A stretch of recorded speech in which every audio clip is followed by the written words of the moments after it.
Bonjour et bienvenue dans cette émission du 16 mai 2023 avec un rapport explosif en provenance des États-Unis qui prouve la conspiration de l'État profond et du clan Obama-Clinton-Biden contre Donald Trump. Alors je rappelle par précaution oratoire que je ne suis absolument pas trumpiste, en fait je ne suis triiste en rien sauf peut-être anarchiste au sens noble du terme, c'est-à-dire une méfiance première contre toutes les concentrations de pouvoir. Mais commençons par revenir sur l'émission d'hier. Je remercie les spectateurs qui m'ont fait observer que la photo que j'avais reprise pour illustrer cette descente des Champs-Élysées par Emmanuel Macron devant une absence de public, en fait n'avait pas été prise cette année, mais précédemment. Alors voici les images de cette année. Donc la réalité reste, l'illustration n'était pas adéquate, et effectivement cela fait partie d'un travail de pensée honnête et intègre que de reconnaître lorsqu'il y a eu des erreurs dans ce qu'on a présenté. La presse mainstream évidemment ne le fait plus du tout, elle ne revient pas sur ces erreurs, mais pour une raison bien simple, ce ne sont pas des erreurs, ce sont des mensonges. Et à ce sujet, j'ai presque hésité un peu hier, parce qu'effectivement, le jour même où je publiais ma vidéo sur le profil psychopathologique de menteur pathologique pervers d'Emmanuel Macron, et bien celui-ci, dans une émission, disait « Mais pas du tout, je ne suis jamais méprisant. Ceux qui méprisent vraiment les Français, ce sont ceux qui leur mentent. Dans son esprit, nous. » Et donc, voilà, j'ai douté une fraction de seconde jusqu'au moment où je me suis souvenu que le principal pli des pervers manipulateurs s'appelle l'inversion accusatoire, c'est-à-dire qu'ils accusent les autres de ce qu'ils commettent eux-mêmes, et d'où l'importance de toujours soigneusement documenter son travail. Si on se contente de dire non, c'est l'autre qui ment, nous sommes dans un débat du niveau intellectuel des conflits dans les préaux d'école primaire, mais si on est adulte, et faut-il rappeler qu'Emmanuel Macron est évidemment très intelligent et adulte sur le plan cognitif, mais sur le plan affectif est resté bloqué à un niveau très précoce de son développement, d'où ce côté qui lui permet de s'affranchir de la réalité. Mais si on est adulte, dis-je, nous devons dépasser le stade de l'accusation pour entrer dans le débat sur les faits. Et c'est la raison pour laquelle, dans mes émissions, tout est toujours très soigneusement documenté. Alors venons-en maintenant au rapport Durham, qui a été mandaté pour faire une évaluation du processus ayant conduit des accusations de collusion avec la Russie à être portées contre Donald Trump, et on se souviendra que sa présidence a été, jusqu'à ce que le rapport Mueller le dédouane de ces accusations, extrêmement assombrie par ce soupçon qui avait été brandi par des agences nationales de sécurité. Et le rapport Durham qui a été rendu lundi contient des nouvelles fracassantes, à savoir qu'il n'y a jamais eu aucun élément concret à l'appui des affirmations du FBI et que dans sa pseudo-enquête, l'agence de sécurité nationale intérieure des États-Unis a transgressé toutes ses procédures et ses règles de fonctionnement. C'est-à-dire qu'évidemment qu'il y a un tunnel à partir d'un soupçon étayé éventuellement par des rumeurs ou des éléments peu probants, mais on peut commencer à enquêter. Il y a toute une succession de stades à franchir avec des procédures de vérification de la qualité de l'information pour aboutir au fait de porter une affirmation publiquement. Et donc le FBI a complètement piétiné ses propres guidelines au service évidemment de l'appareil démocrate, c'est-à-dire Obama, Hillary Clinton et Joe Biden. Alors on connaît la réactivité de Donald Trump, donc sur son nouveau réseau social, il a immédiatement publié, non pas tweeté, mais publié, le Congrès doit faire quelque chose à ce sujet, il faut absolument que ce genre de situation ne se reproduise jamais. Ensuite, il a parlé de trahison, et effectivement, c'est une trahison des intérêts profonds de la nation. Et enfin, parler de crime du siècle. Donc ce qu'il apparaît à travers tout ça, c'est que Biden et Obama espionnaient Trump alors qu'il était président, ce qui est encore pire que le Watergate. Watergate, souvenez-vous, c'est ce scandale qui a fait tomber Richard Nixon, où il a été établi que dans les semaines précédant l'élection présidentielle à laquelle il se représentait pour être réélu, eh bien, il avait fait poser des micros au quartier général du camp démocrate pour être informé de la stratégie de ses adversaires. Et donc là, vous avez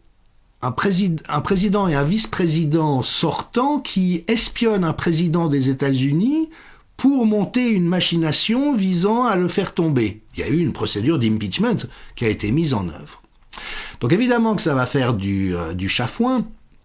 et pas plus tard que après-demain, le 18 mai,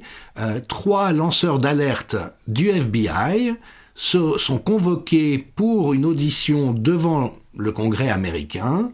pour parler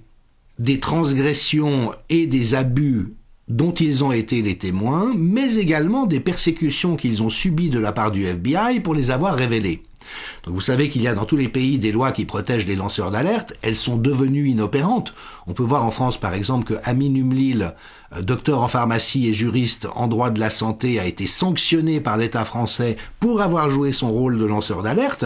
mais toujours est-il que ces procédures normalement protègent ceux qui révèlent des scandales et des comportements délinquants ou criminels à l'intérieur des agences, et donc cette audition va avoir lieu, et puis le représentant républicain Jim Jordan a dit qu'il va faire convoquer John Durham devant le Congrès pour témoigner sous serment de la réalité des constats auxquels il est arrivé. Donc nous sommes aujourd'hui dans cette position assez incroyable à vrai dire, où le camp démocrate, sans rien à l'appui, accuse Donald Trump de tous les maux, mais d'un autre côté, le schéma criminel à large échelle du camp Biden, qui implique du blanchiment d'argent, du trafic d'influence, du trafic d'êtres humains, des biolabs militaires en Ukraine illégaux, enfin quelque chose de phénoménal est systématiquement couvert par l'appareil d'État américain, et donc cette notion d'État profond qui, en ce qui me concerne, avait soulevé un sourcil un peu sourcilleux la première fois que je l'avais entendu, malheureusement est une réalité. Alors on peut en rire, comme sur cette caricature, vous voyez, où on nous dit nous, en train d'attendre que le clan Biden soit enfin inculpé pour les crimes qu'il a commis. Et effectivement, on est sidéré de voir à quel point les choses ont été verrouillées au niveau de l'État, mais j'ai évidemment parlé de crimes d'État contre la démocratie, donc quand l'État est devenu criminel, il ne faut pas s'attendre à ce qu'il fonctionne comme un État de droit. Alors je rappelle aussi que le FBI était également intervenu dans la campagne présidentielle en empêchant que les informations véridiques portant sur le contenu de l'ordinateur du fils de Joe Biden, qui était gorgé de preuves de ses implications criminelles, eh bien donc le FBI est intervenu auprès de la presse et des réseaux sociaux pour censurer toute information à ce sujet, ce qui évidemment est une interférence avec l'élection présidentielle, c'est-à-dire une forme de coup d'État. Faut-il rappeler également que, après l'implication aujourd'hui avérée de la CIA dans l'assassinat du président Kennedy, aujourd'hui on sait que le FBI est impliqué dans la protection des personnalités qui commettaient des actes pédocriminels sur l'île de Jeffrey Epstein. Et donc, là encore, le FBI et la CIA, mais comme les agences de sécurité dans nos différents pays, participent aujourd'hui au crime organisé. Et vous voyez, Kim.com, qui est cet entrepreneur numérique réfugié en Nouvelle-Zélande aujourd'hui, lorsque les révélations ont été faites à partir des Twitter Files, que le FBI censurait les contenus sur Twitter, y compris les contenus véridiques scientifiquement, Kim.com a commenté, le FBI s'est défendu en disant non, ce sont des théories du complot, what else, alors que toutes les preuves étaient là. Et Kim.com a réagi en disant alors que vous pensiez que le monde ne pouvait pas devenir plus fou, le FBI prétend maintenant que les mots de ses propres agents dans des tonnes de courriels révélés par les Twitter Files sont des théories du complot et de la désinformation. Et donc effectivement, la plus grande révélation des Twitter Files est que la censure ne venait pas de Twitter, mais de la communauté du renseignement américain et à vrai dire même de la Maison-Blanche et du clan Biden. Alors on voit effectivement que le CDC, donc l'Agence de santé nationale américaine, discutait de la censure autour du Covid sur Twitter, ce qui est totalement illégal. C'est une agence nationale, ils n'ont pas le droit de faire ça. rappeler avec Jay Bhattacharya, qui a lui-même, étant un des meilleurs scientifiques au monde dans le domaine de l'épidémiologie, été victime de la censure, et qui rappelait donc le but de la censure n'est pas d'empêcher les gens d'entendre une idée, c'est de délégitimer dans l'esprit du public cette idée et d'excommunier sur la place publique l'hérétique qui a osé l'exprimer dans la société polie. Voilà. Et donc, on a vu ça tout au long du Covid. Facebook, Twitter, Google, YouTube, Microsoft, LinkedIn et tous les médias mainstream bien sûr, mais qui sont déjà complètement achetés, ont censuré des informations précises venant de scientifiques honnêtes et crédibles. Et Martin Kulldorff, qui lui aussi a fait partie des censurés, dit ils doivent des excuses aux Américains et au monde entier, mais il faut aussi rappeler une fois de plus il s'est associé à une plainte collective contre le président des États-Unis et l'administration Biden, avec les procureurs généraux de différents États et différents scientifiques, pour cette censure absolument intolérable. Et donc, de nouveau, il faut mesurer la réalité des choses. La Maison-Blanche a fait pression sur les réseaux sociaux comme Twitter et Facebook pour censurer des informations véridiques. Véridiques. Des choses solides et en promouvant à l'encontre des fraudes ou des mensonges. Et donc voilà, on est en train de mettre en lumière toute la machine à censurer la vérité, n'en déplaise à Emmanuel Macron, de la Maison-Blanche, mais aussi bien sûr de l'Élysée et des différents gouvernements occidentaux. Alors tout ceci est évidemment très inquiétant, mais contient également un côté positif en ce que cela aide à mettre en lumière un ensemble de choses dont on se doutait et dont on pouvait avoir une conviction raisonnable, mais qui aujourd'hui peuvent être considérés hors de tout doute raisonnable selon l'expression juridique consacrée, tels que Robert Kennedy Jr., candidat à la présidence des États-Unis, le dit sur les différentes chaînes de télévision où il est invité, que son oncle, John Fitzgerald Kennedy, a bel et bien été assassiné par la CIA. Et aujourd'hui, il n'y a réellement plus de doute raisonnable par rapport à ça. La CIA, qui à l'époque déjà était de connivence avec les principales mafias. Et d'ailleurs, Robert Kennedy Jr. rappelle que alors que l'ensemble des documents auraient déjà dû être déclassifiés, la durée de rétention dans le secret de ces documents a été prolongée à plusieurs reprises et aujourd'hui, l'administration Biden cherche à faire détruire ces documents de sorte à ce qu'ils ne puissent jamais être consultés.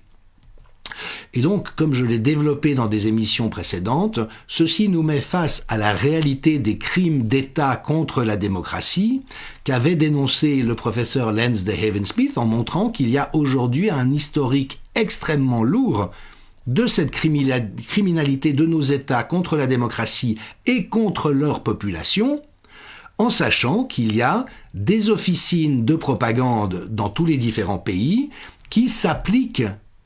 à œuvrer pour cacher la réalité de ces crimes en faisant passer leurs dénonciations pour des théories du complot. Donc c'est évidemment le cas de Conspiracy Watch en France, qui aujourd'hui est sous enquête pour avoir, semble-t-il, touché indûment des financements qu'il n'aurait pas dû toucher, mais dont de toute manière le travail de propagande, dans le sens que je vous indique, est tout à fait vérifiable. Donc vous voyez que sur l'affaire Epstein, qui de nouveau mouille la CIA, les services secrets israéliens et le FBI pour avoir protégé, ou plutôt instrumentalisé de la pédocriminalité pour faire chanter des personnalités dans le monde entier, eh bien vous voyez que le travail de Conspiracy Watch, évidemment,